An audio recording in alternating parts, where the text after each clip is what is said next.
Today, we're going to talk about this whole concept of exempt versus non-exempt policies. And one of the things you have to bear in mind is that this whole thing really started when you see the word exempt. It's really about policies that were issued, applied, last acquired, basically December 2nd, 82 onwards. So in other words, the exemption status really only applies for policies that were last acquired from December 2nd, 82 onwards. Prior to that, you won't see the word exempt. So if you see the word exempt in any documentation or questions on the exam or whatever it is, automatically you can assume that these are policies that were last acquired from December 2nd, 82 onwards. And remember that you can last acquire policies a number of times. So even if you purchase that policy 1975, let's say, but it lapsed 1985, and then you reinstate in 1986, you've lost the grandfathering, and obviously now it's going to fall into the new rules, okay? So why do we even come up with all this question of is this an exempt product, non-exempt product? Where did all this come from? Well, back in 1982, Ottawa, at the time, Revenue Canada was called, not CRA, basically said, we view universal life as an investment product that happens to have insurance attached to it. The insurance piece is really incidental. What it really is, we look at this as universal life policy that has an investment component to that, because the client can put their money into mutual funds, they can put their money into a daily interest account, GICs, bonds. In other words, this really, as far as we're concerned, this really is an investment product, and therefore should be taxed, and like any other investment product. So the dividends should be dividend taxes. If they're capital gains, there should be capital gain tax, and so on and so forth. Okay, so they view universal life really as an investment product. The insurance industry, on the other hand, countered it and said, no.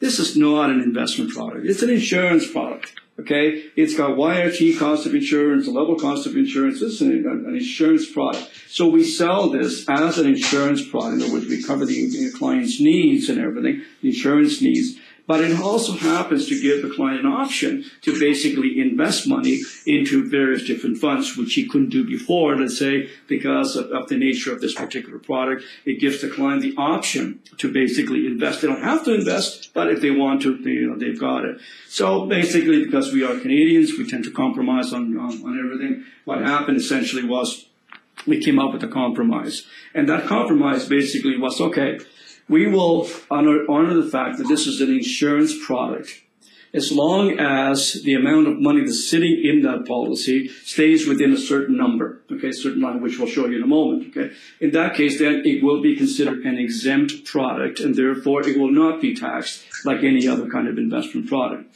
But should that amount of money exceed that particular line, okay, then it will be considered an investment product, and therefore we will tax it as an investment product, okay? So that was essentially the compromise. So when you look at universal life, okay, how do we come up with the situation? What happens was Ottawa picked a product, and the product was a 20-pay endowment to age 85. So basically Ottawa said, okay, we're going to use as a benchmark a 20-pay endowment to age 85. And whatever that growth happens to be, as long as that growth as long as universal life will grow at sort of the same route, same amount as a 20-pay endowment to age 85, then we're good. It is an exempt product, and therefore there will be no taxation on that product as long as that money is sitting within that policy. So you're right, insurance company, it is an insurance product. But should it go above that, then it becomes non-exempt, and therefore we're going to end up treated as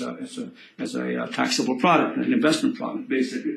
So that's where we came up with basically the concept of minimum and maximum premium. So the minimum premium is basically just enough money to pay the insurance. That's essentially it. Okay, it's a very small strip of cash value, if any. But for the most part, the minimum premium simply insures you, and that's it. Where the interesting part comes in, of course, is the maximum premium, okay? In other words, between the minimum and the maximum, basically all that money, of course, will be invested. And will be invested in various different options. You can invest in mutual funds, GICs, daily interest accounts, whatever it is that the client wishes to do. And so therefore, the maximum premium, where do we get that from? That maximum premium is what we refer to as the maximum tax actuarial reserve, in other words, MTAR. Okay, the maximum tax actuarial reserve. And so therefore, as long as the amount of money that's in the policy does not exceed the maximum tax actuarial reserve, then it is an insurance product. And therefore, the money that is in there will be, in fact, tax sheltered for as long as it's in there until the money is withdrawn, that kind of thing there. But as long as that money is sitting in there, it will be considered an insurance product, and therefore, they'll be fully tax exempt. So there'll be no T3s, no T5s, nothing along that line. So to give you an idea of what the maximum tax actuarial reserve looks like, basically, take a look at this little graph here. This is what is referred to as the MTAR line.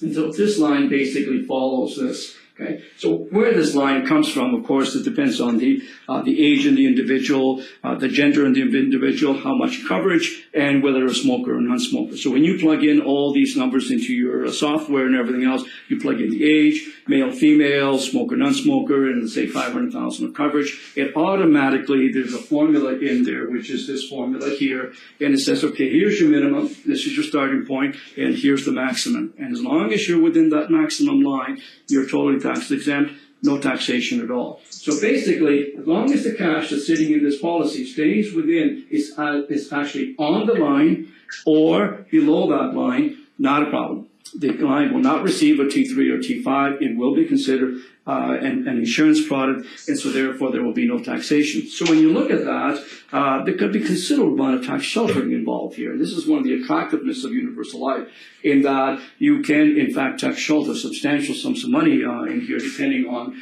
your age and circumstances and everything else. However, if it fails, and how it fails, so the failure of the exempt status is that if the amount of money that's sitting in the account is in excess of the MTAR line, then it has failed the test. It has failed the test, and therefore Ottawa was right. It's an investment product, and therefore it will be taxed right from day one. And once you lose that exempt status, you can never regain it. It's lost, it's lost. So Ottawa said, nope, this was an investment product. We were right, you were wrong, basically. So therefore, pay up your taxes. So it is very, very important that we maintain that exempt status. So basically, for the most part, insurance companies guarantee you might say, that they will test these every single year on the anniversary date. These get what's called an exemption test, and they will test them and make sure that it stays again within that MTAR line. Because as long as it's in there, we're good.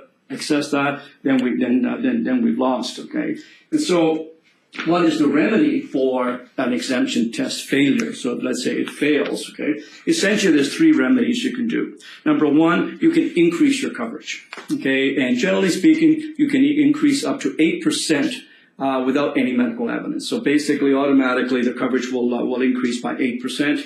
And so that should give you, so if you're really very close to the line, sort of increase that line, you might say, so now you've got some space in there. So it renders it exempt, basically, okay? That's one way of doing it.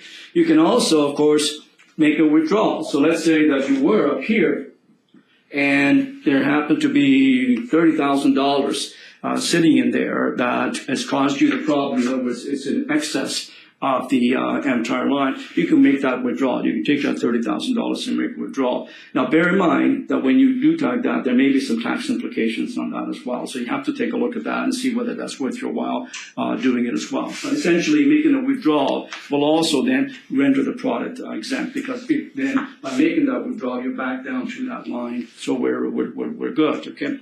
And the third thing that could be done, of course, if you don't want to make that withdrawal, put it in your pocket, you can put it into a side fund. You'll recall in previous recordings that Universal Life has a built-in side account. And that side account then would be basically just a deposit account, so that you can put in extra money that you want, or if it is in danger of going offline, so to speak, the insurance company will automatically move it over. They have to put the money somewhere, and so automatically all Universal Life's policies are issued with a side account. That side account, unless you tell us, will be automatically invested in daily interest accounts. But if you say, no, I want to invest in a certain mutual fund or whatever it is, then segregated funds, you can do that. So the companies will give you those options that you can do. And again, bear in mind that that money sitting in the side account any gain on that will be taxable. So the only part that's exempt is the money that's actually sitting in the contract itself. But on the side account, it's just a regular everyday bank account that basically sitting there, whereby if you have any gain on that, you will have to pay tax on that.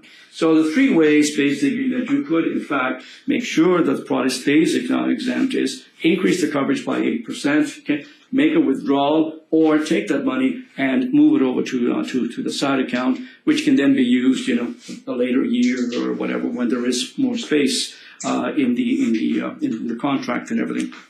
So by doing that kind of thing, you would basically remedy the issue of exempt. You also have 60 days to make that decision. So within 60 days, you will get notification, obviously, saying, look, it's going to go offline. Here are your options. Which one do you want to do? Okay.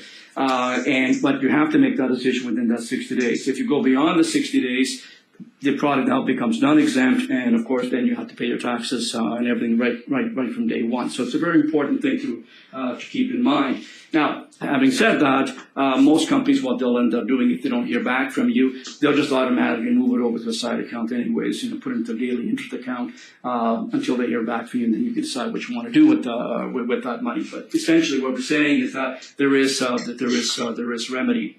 Now, because of the question of maximum amount of money, one of the key features of this particular product is the fact that you can put in extra sums of money. So you don't have to commit yourself, let's say, to $3,000 a year, just like you do, let's say, with whole life, forever and a day or something. You can commit yourself to a minimum. Then later on, you decide that you want to put in more money. You're welcome to put in more money. In other words, the flexibility of universal life is one of the key features of it. And so therefore, what happens now, if you decide later on that now you want to dump in a great deal more money, so the end result of all that is that Ottawa recognized the fact that you could, in fact, dump in more money, which could render this investment product.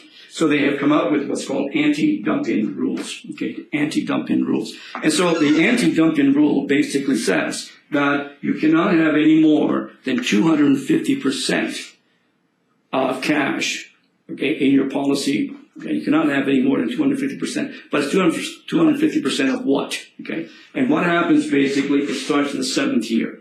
So what they'll do is basically on the 10th year of the anniversary of your policy, they will look at the cash surrender value, the cash value that's in the policy, okay, on the 7th year. And so the maximum dump-in that you can do is 250% of whatever amounts of money were there on the 7th year.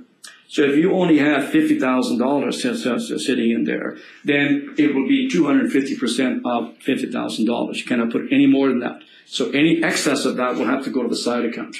That's the issue. So what they'll do is they'll go on the 10th year, they'll start doing this automatically. Again, you're not going to be necessarily notified of all this. All that's going to happen is they're going to look back at the 7th year in this case, and they say you had this much money.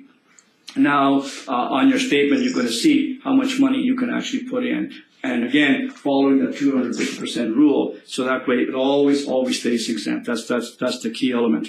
And then they will do this testing every single year.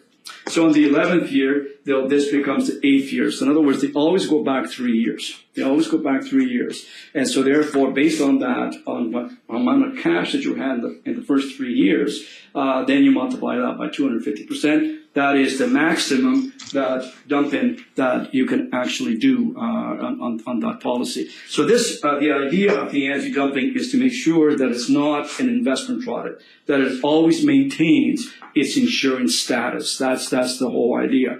Because if it does become an investment product, then Ottawa says then you don't have to pay tax accordingly, because it's an investment. It's going to be taxed as an investment product. So therefore, that anti-dumping situation is crucial here. So we recommend is that you try to put in as much money in the first 7 years, so to speak, so that way you have a big lump sum in the 7th year. So now you can put in more money as time goes on. Okay, but the idea here is to avoid any sort of extraordinary dump-ins, which would render the product non-exempt. And we'll see you next time.